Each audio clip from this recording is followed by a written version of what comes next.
Persone come te passano la vita al servizio di persone come me. People like you spend your entire lives serving people like me. Ethan Whitmore said it in Italian without lowering his voice. The billionaire hedge fund manager looked genuinely amused by his own remark, confident that the young waitress standing beside the table could not understand a single word he had just spoken. He was wrong.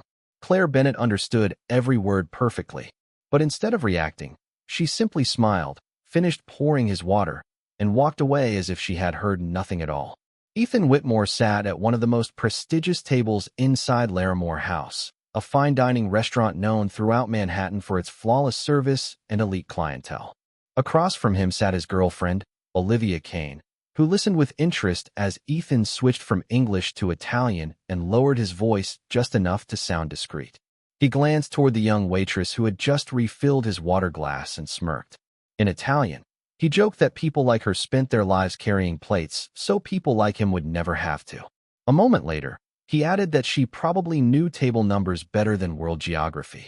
Then he laughed and remarked that she likely thought Tuscany was a type of pasta rather than one of the most famous regions in Italy. Olivia gave a small laugh, though it sounded more polite than genuine. Ethan appeared pleased with himself. He believed he was sharing a private joke that nobody around him could understand.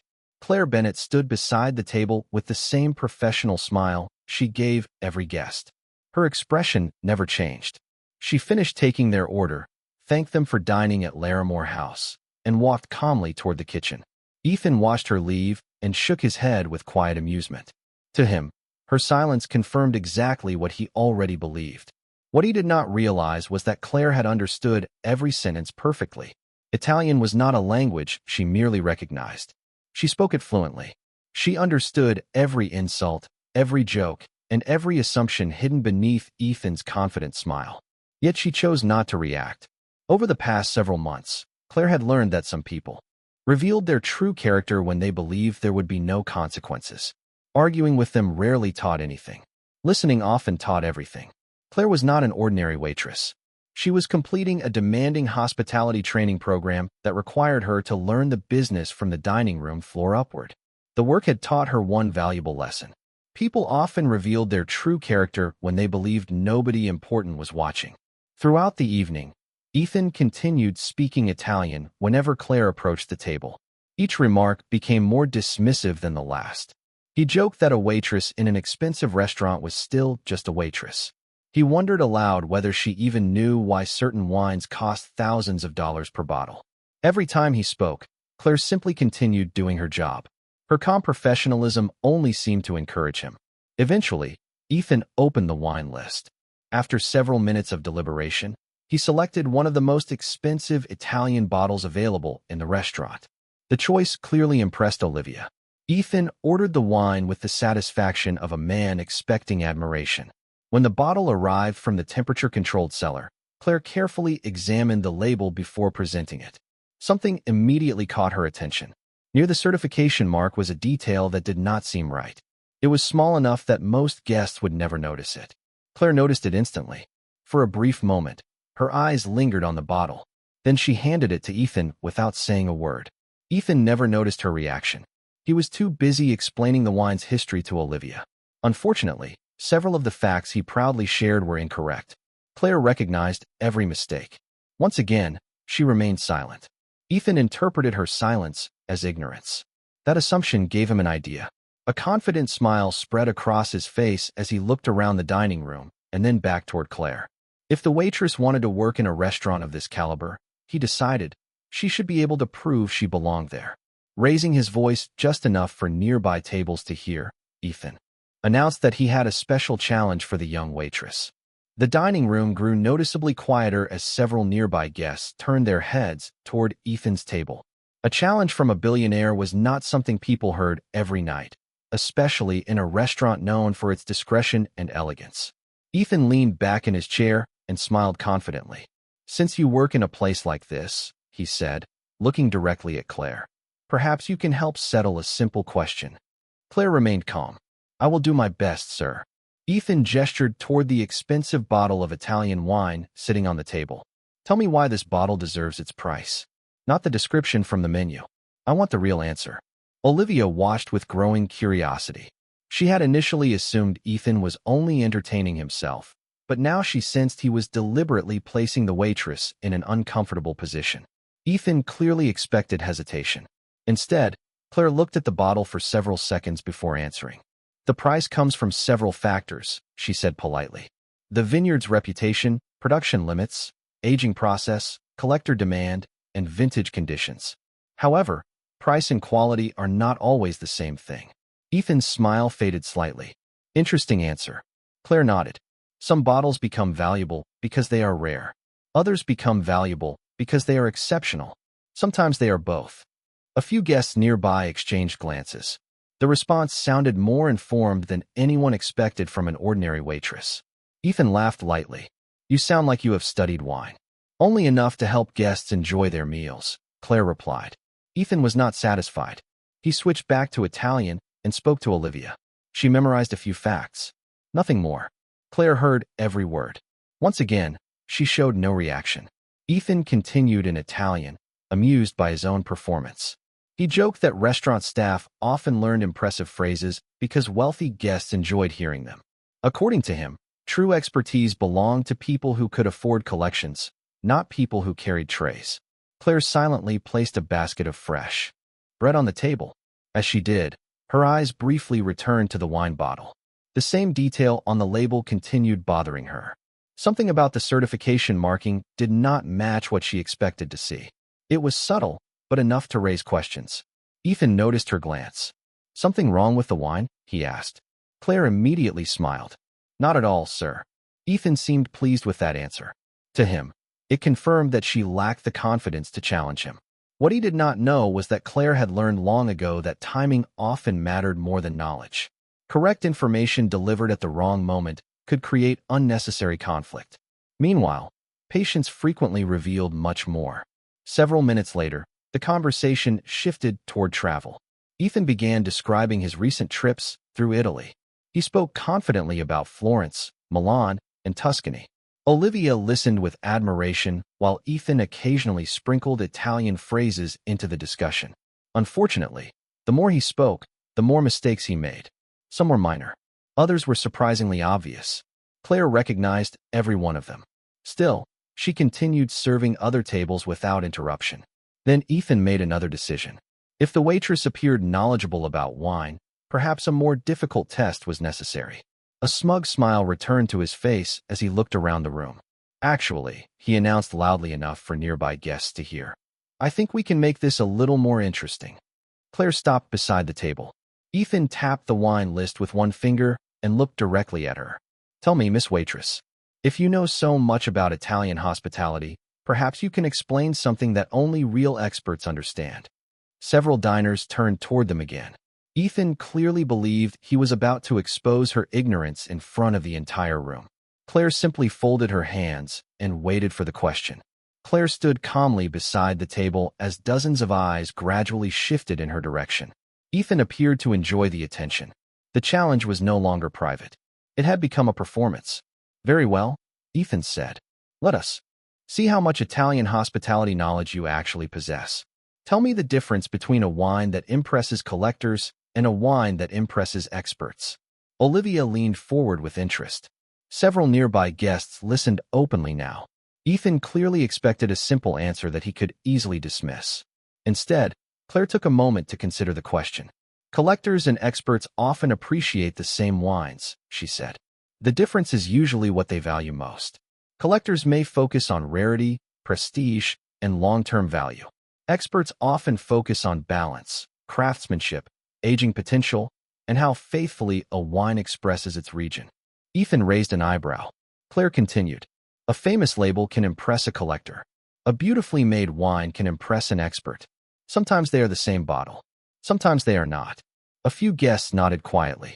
Ethan had expected uncertainty. What he received sounded like a professional explanation. Refusing to surrender control of the conversation, he immediately asked another question. "Which Italian wine region produces the finest wines?" Claire smiled slightly. "That depends entirely on who you ask. Tuscany, Piedmont, Veneto, Sicily, and several others all produce world-class wines. Asking which is best is like asking which city represents America. The answer changes depending on what qualities you value. Ethan's smile tightened. He switched to Italian again and spoke to Olivia. She is clever. I will give her that. But she is still repeating things she memorized. Claire heard every word. She remained perfectly composed. Ethan decided to make the test more difficult. He pointed toward the bottle on the table. Then tell me something about this one. Claire glanced at the label. Once again, her attention settled on the small certification mark. It is certainly an interesting bottle, she replied carefully. Ethan leaned forward. Interesting? Yes, sir. Why not exceptional? Ethan asked. A faint curiosity appeared in Olivia's expression. Claire chose her words carefully. Because exceptional and expensive are not always the same thing. A soft murmur moved through a nearby table. Ethan laughed. That sounds like something people say when they cannot afford expensive wine. Claire could have corrected him. She could have pointed out the specific issue she noticed on the label. Instead, she simply said, perhaps. Ethan interpreted her restraint as defeat. The reality was very different. Claire was beginning to realize that Ethan knew far less about Italian wine than he wanted others to believe. Throughout the evening, he had mispronounced vineyard names, confused production regions, and repeated several popular myths as facts. None of the mistakes were catastrophic, but together they painted a clear picture. Ethan was knowledgeable enough to impress casual listeners, but not knowledgeable enough to recognize his own limitations. Then the restaurant's front entrance opened. Several staff members immediately straightened their posture. A distinguished man in his mid-50s entered the dining room accompanied by two associates.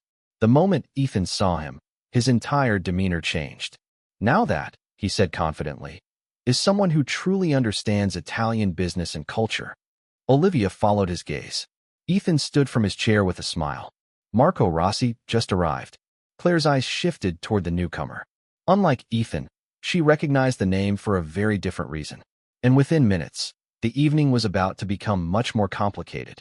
Marco Rossi's arrival immediately changed the atmosphere inside the restaurant. Conversations softened as several guests recognized the respected Italian investor. Unlike Ethan, Marco did not enter seeking attention.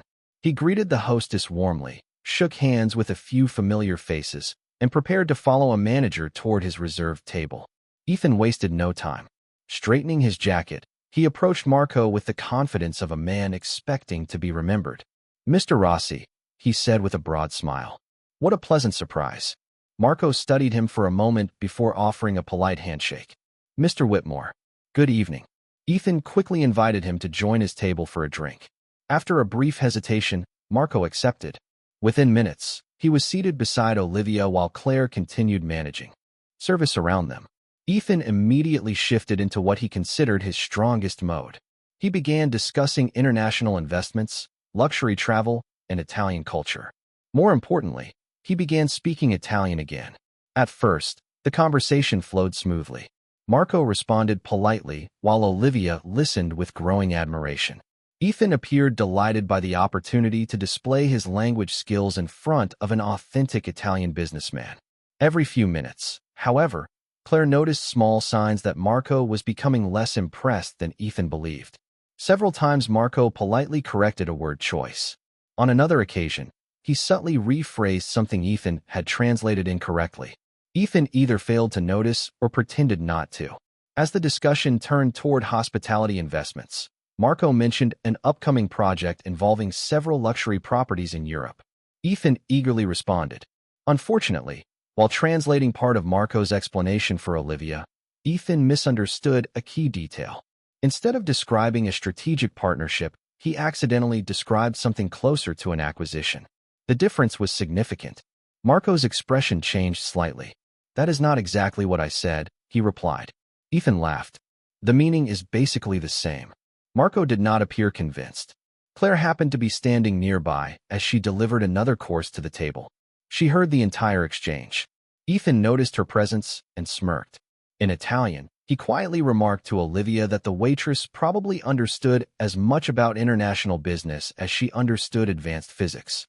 Olivia smiled awkwardly, but said nothing. Claire calmly placed the plates before the guests. Then she paused.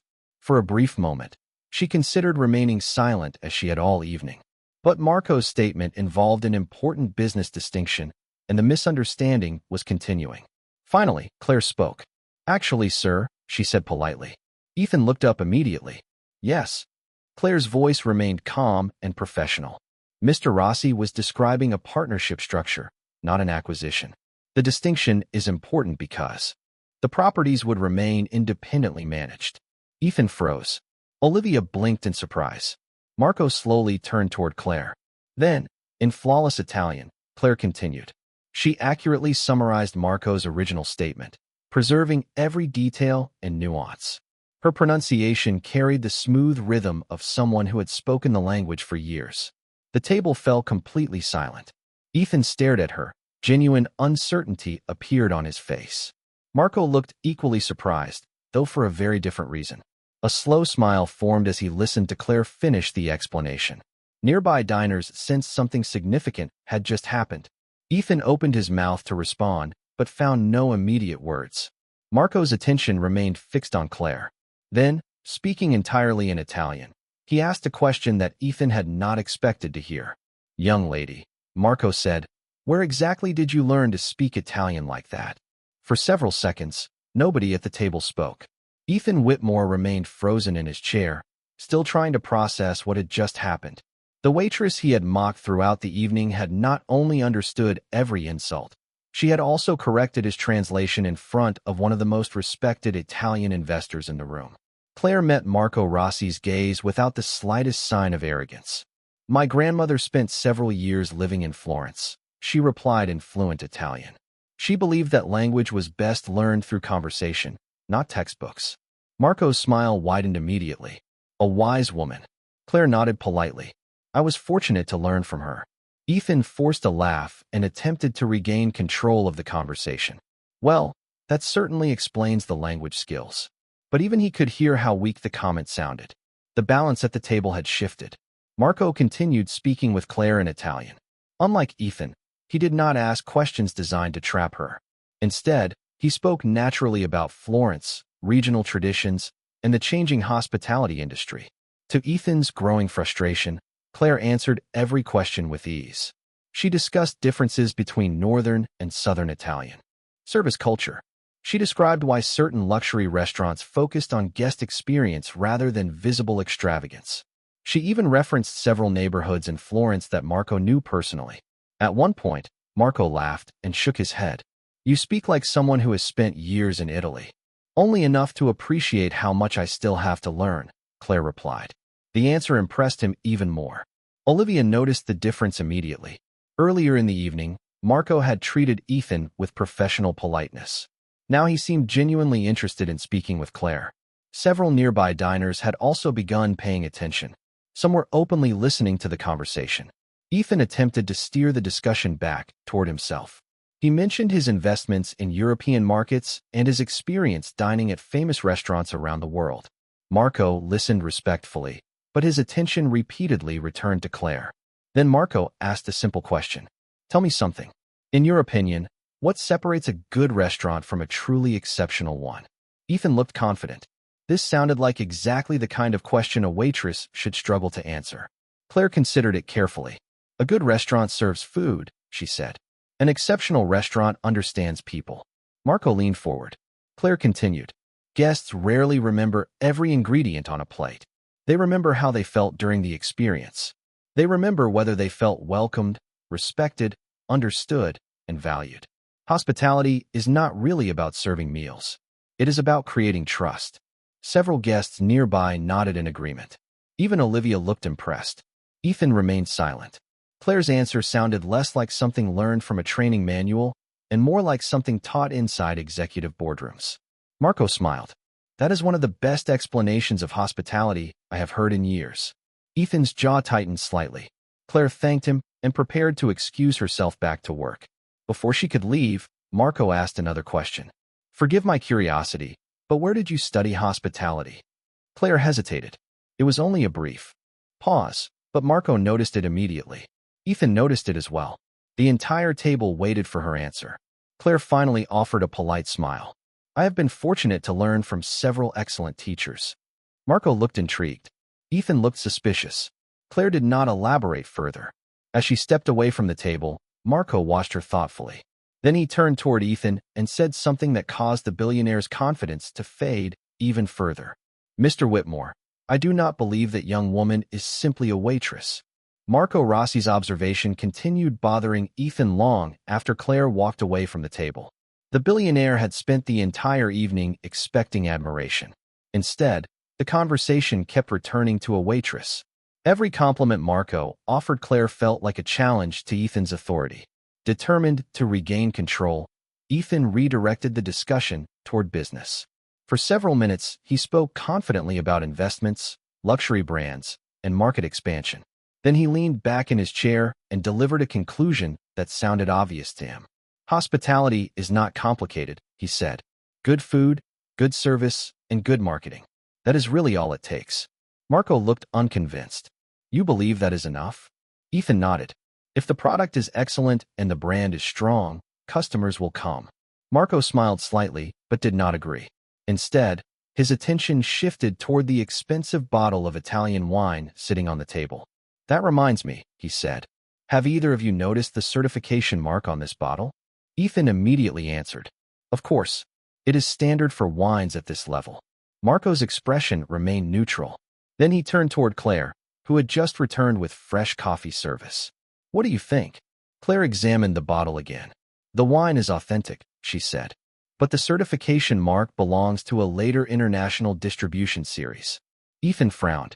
Claire continued calmly. That is why it looked unusual when the bottle arrived. The vineyard updated the certification system years after this vintage was originally produced. The wine itself is excellent. The marking simply reflects the later export process. Marco's smile widened immediately. Exactly. Ethan glanced at the bottle again. The realization was uncomfortable. Claire had spotted something within seconds that he had completely missed. Ethan stared at the label. He realized that Claire had noticed something the moment the bottle arrived that he had completely overlooked. Marco nodded approvingly. Most guests never notice details like that. Claire offered a polite smile. The smallest details are usually the first things experts notice. Marco laughed softly. Ethan remained silent. The conversation was slipping further away from him. After a few moments, Marco asked another question. In your opinion, what causes a luxury restaurant to fail? Ethan answered first. Poor management. Marco nodded. That is true. But what specifically? Ethan shrugged. Bad food. Weak marketing. Outdated design. Marco listened politely before looking toward Claire. And you? Claire thought for a moment. Those things matter, she said. But they are rarely the real reason. Several nearby managers quietly turned their attention toward the conversation. Claire continued. Most luxury restaurants fail when they lose trust. Marco leaned forward with interest. Explain. Claire nodded. Guests return because they trust the experience. Employees stay because they trust the leadership. Once that trust disappears, everything else begins to weaken. The food can still be excellent. The building can still be beautiful. But if people stop believing in the standards behind the business, decline becomes inevitable. The managers exchanged quick glances. More than one nodded in agreement. Ethan noticed the reaction immediately. Claire was no longer speaking like a waitress. She was speaking like someone who understood how entire organizations functioned. Marco appeared impressed. That sounds like the answer of an executive, not a server. Claire smiled politely, but offered no explanation. Ethan felt increasingly uncomfortable. Every question seemed to reveal another layer of knowledge he had never expected her to possess. Before anyone could continue, activity near the restaurant entrance suddenly drew attention from across the dining room. Several managers straightened their posture. Employees immediately became more alert. Guests who recognized the newcomer began whispering among themselves. Ethan turned toward the entrance and saw an older gentleman walking calmly through the restaurant. The respect surrounding him was impossible to miss. Ethan assumed an important guest had arrived. Claire knew otherwise.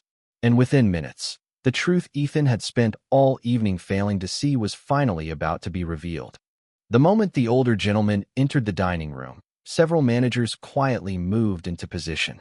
Guests who recognized him offered respectful nods. Staff members greeted him with the kind of genuine admiration that could not be manufactured through titles alone.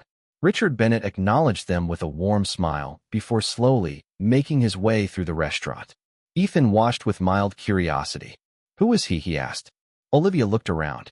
Judging by everyone's reaction, someone important. Marco Rossi chuckled softly. Very important. Ethan straightened in his chair when Richard approached their table. Assuming a valuable business opportunity had arrived, he immediately stood to greet him. Good evening, sir. Ethan Whitmore. Richard shook his hand politely. A pleasure. Ethan launched into a brief introduction of himself and his investment firm. Richard listened with professional courtesy, though his attention seemed elsewhere.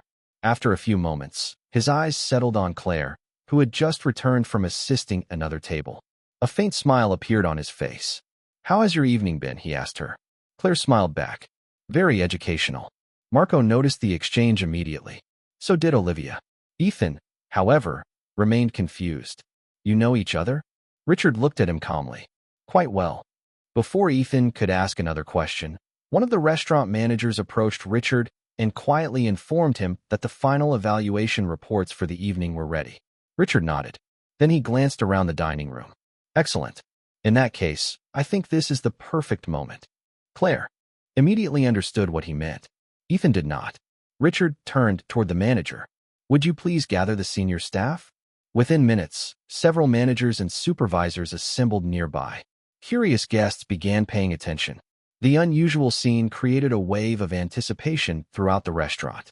Ethan looked increasingly uncomfortable. Richard finally stepped forward. Thank you all for your hard work tonight, he said. His voice carried easily through the room. This restaurant has always believed in one principle. The best leaders understand service because they have lived it. Claire lowered her eyes slightly. Richard continued. For the past several months, one member of our team has been completing a special training program. She has worked long hours, accepted criticism, handled difficult situations, and refused every opportunity for special treatment. Several employees exchanged confused glances. Then Richard looked directly at Claire. I believe that training is complete. The room fell silent. Ethan stared at Claire. Olivia slowly covered her mouth. Marco smiled as if a puzzle had finally been solved. Richard's voice remained calm. Ladies and gentlemen, Claire Bennett is not simply a waitress. She is my granddaughter. A wave of shock moved through the dining room. Ethan's face lost all color. Richard continued. She is also the future leader of Bennett Hospitality Group. The silence that followed seemed to last forever. Every insult Ethan had spoken in Italian came rushing back into his memory. Every joke, every assumption, every moment he had treated Claire as someone beneath him. Olivia looked at him with disbelief. Marco simply shook his head. Richard turned toward Claire with unmistakable pride. Tonight she demonstrated exactly why leadership cannot be inherited through wealth alone. It must be earned through character. Ethan stood motionless. He had no clever response, no witty remark, no explanation. Because the woman he had spent hours mocking was not only fluent in Italian. She was the future owner of the very empire whose hospitality standards had quietly exposed him in front of everyone. The silence following Richard Bennett's announcement felt heavier than any conversation that had taken place all evening. Guests exchanged stunned looks while several employees smiled proudly. Claire remained exactly where she had been standing moments earlier. She showed no sign of triumph, no satisfaction, no desire to embarrass anyone. Ethan Whitmore, however, looked as though the ground beneath him had suddenly shifted. Every confident assumption he had made throughout the night had collapsed in a matter of seconds. Olivia slowly turned toward him. You knew she understood Italian? She asked quietly. Ethan opened his mouth, but found no answer. The truth was obvious. He had not known. He had never even considered the possibility. Marco Rossi folded his hands and studied Ethan carefully. That is the danger of assumptions, he said. They often reveal more about the person making them than the person being judged. Ethan forced an uneasy smile. I believe there has been a misunderstanding. Richard Bennett's expression hardened slightly. A misunderstanding? Ethan immediately tried to recover. If I said anything inappropriate, I apologize. The words sounded correct, but they arrived too late. Claire had spent hours listening to him mock her intelligence, her profession, and her worth as a person. Not once had he questioned whether his assumptions were accurate. Not once had he shown the respect he now claimed to feel. Richard remained silent. He wanted to hear Claire's response. The entire room seemed to sense it. Claire looked at Ethan calmly. Do you know why I never corrected you? She asked. Ethan shook his head. Claire's voice remained steady. Because I was not interested in winning an argument. Several guests listened closely. Claire continued. When someone believes they are superior, facts rarely change their mind. Time usually does. Ethan lowered his eyes. Claire was not speaking with anger. That somehow made the lesson more difficult to ignore. You spent the evening judging a stranger, she said. Not because of anything I said. Not because of anything I did. Simply because of the uniform I was wearing. Olivia looked visibly uncomfortable. She remembered every joke Ethan had made throughout dinner. Marco nodded quietly. Richard watched his granddaughter with pride. Claire turned her attention toward the dining room around them. Hospitality is built on respect. Not status. Not wealth. Respect. Her words carried through the restaurant. Every guest deserves respect. Every employee deserves respect. The moment we decide someone is less valuable because of their job title, we stop seeing people clearly. Ethan looked as though he wanted to respond, but nothing came. The truth was impossible to argue with. Marco finally broke the silence. I have spent decades doing business around the world, he said. The most impressive people I have met were rarely the ones trying hardest to impress others. Olivia slowly stood from her chair. Ethan looked up. Olivia. She shook her head gently. I thought tonight would show me who you were. It did. Without another word, she thanked Richard, thanked Claire, and quietly walked toward the exit. Ethan watched her leave. The loss seemed to hit harder than any public embarrassment. Then Marco spoke again. Mr. Whitmore, I believe we should postpone our discussions regarding future opportunities. Ethan understood exactly what that meant. The consequences of the evening were spreading far beyond a single dinner. Richard finally turned toward Claire. One question remains, he said calmly. The room grew quiet once more. As the future leader of this company, how would you handle a guest who treated your staff this way? Every eye in the restaurant shifted toward Claire as they waited for her answer. Every eye in the restaurant remained fixed on Claire Bennett. Guests, employees, managers, and executives waited to hear how the future leader of Bennett Hospitality Group would respond. Ethan Whitmore stood motionless, knowing that his fate in that moment rested entirely with the woman he had spent the evening underestimating. Richard Bennett watched quietly. He was not testing Ethan anymore. He was watching Claire. This was the final lesson. Leadership was not measured by how a person handled success. It was measured by how they handled power. Claire considered the question carefully before speaking. I would welcome the guest back, she said. A wave of surprise moved through the room. Ethan looked up immediately. Even Marco Rossi seemed curious about her answer. Claire continued. But I would also make our standards very clear. Richard smiled slightly. Claire's voice remained calm and professional. Every guest deserves excellent service. That will never change. However, respect is not a one-way transaction. Our employees are expected to treat guests with dignity, and guests should extend the same courtesy in return. Several staff members exchanged appreciative glances. Claire looked toward Ethan. There was no anger in her expression, no desire for revenge. I do not believe humiliation teaches people very much, she said. Humiliation usually creates resentment. Understanding creates change. Ethan lowered his eyes. For perhaps the first time that evening, he was genuinely listening. Claire continued. What happened tonight was not really about language. It was not about wine. It was not even about hospitality. It was about assumptions. The room remained silent. You assumed that a uniform defined a person's value. You assumed that a service position reflected a lack of education. You assumed that wealth automatically meant sophistication. Every one of those assumptions was wrong. Ethan nodded slowly. There was nothing he could say to challenge the truth. Marco folded his arms and smiled faintly. Richard looked more proud with every passing second. Claire turned toward the guests seated throughout the dining room. One of the greatest mistakes people make is confusing money with character. Money can purchase comfort. It can purchase influence. It can even purchase access. But it cannot purchase wisdom, respect, or class. Several guests quietly applauded. Others soon joined them. The applause spread throughout the restaurant. It was not applause for Claire's family name. It was applause for the lesson she had delivered. Ethan stood alone in the middle of it all. Not attacked. Not insulted. Simply confronted by the consequences of his own behavior. After a few moments, Richard stepped forward. I believe that concludes tonight's evaluation. The managers smiled. Employees relaxed. Guests gradually returned to their conversations. The evening began moving forward again. Marco approached Claire and shook her hand. The future of this company appears to be in excellent hands. Claire thanked him. A short time later, Ethan quietly settled his bill. Before leaving, he stopped beside Claire one final time. "I was wrong," he said. This time the words sounded sincere. Claire nodded politely. "Good night, Mr. Whitmore." Ethan left without another comment. The restaurant doors closed behind him, and the dining room felt peaceful. Richard looked at his granddaughter. "Your shift officially ended 20 minutes ago." Several employees laughed softly. Claire glanced toward a nearby table where guests were still waiting for dessert. Then she reached for her apron and adjusted it. "That table still has not received their tiramisu." Richard laughed. Marco smiled.